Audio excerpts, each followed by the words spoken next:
Hi viewers, Assalamu alaikum and welcome back to another video।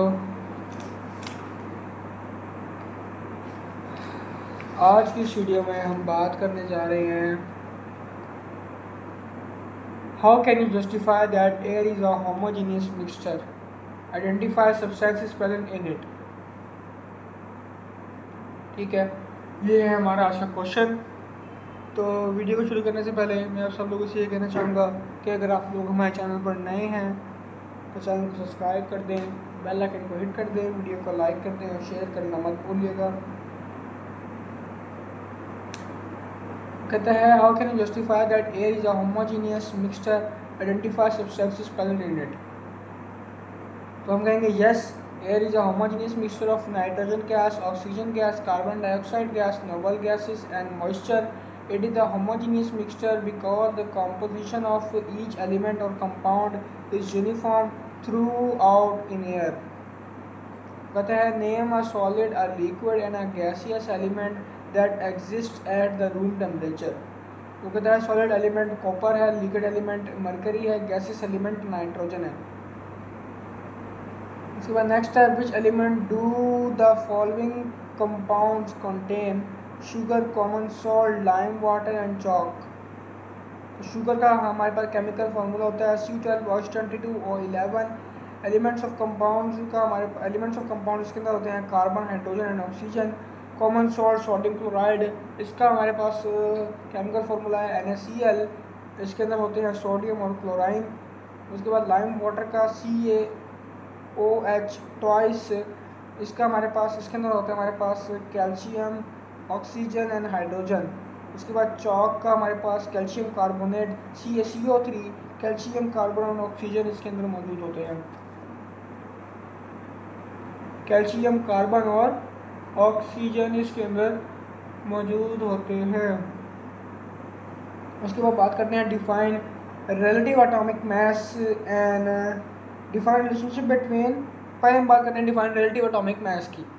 Okay, the relative atomic mass of an element is the average mass of atom of that element as compared to 1 over times the mass of atom of carbon 12 isotop।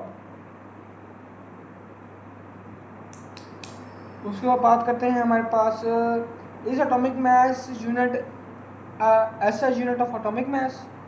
वो कहता है क्या atomic mass unit ऐसा unit है atomic mass का। तो इसका answer हो जाएगा no, atomic mass unit is not an ऐसा यूनिट ऑफ एटॉमिक मास। उसके बाद बात करते हैं why atomic mass of an element is defined as relative atomic mass. इसका आंसर हो जाएगा the mass of an atom is to small to be determined particularly, however certain instruments enable us to determine the ratio of the atomic masses of various elements to that of carbon 12 atoms। This ratio is known as relative atomic mass of the element।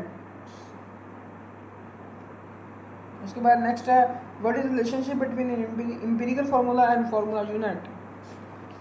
Relationship between empirical formula and formula unit. तो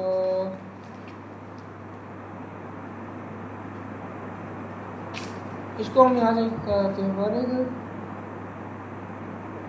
हम बात करते हैं अब यहाँ से why the ionisation energy of sodium is less than that of magnesium.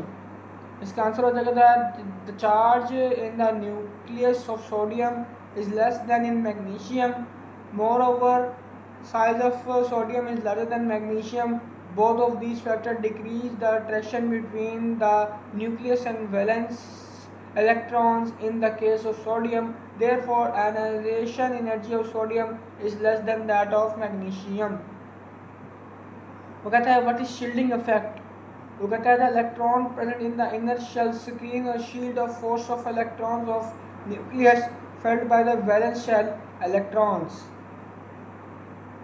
तो वो कहता है how does shielding effect decrease the forces of electrostatic attractions between nucleus and outermost electrons। वो कहता है as the electrons between the nucleus and last shell repel valence electrons and hence decrease the effect of nuclear force on valence electron। तो video यहीं पर and करते हैं। Thanks for watching, अल्लाह हाफिज़।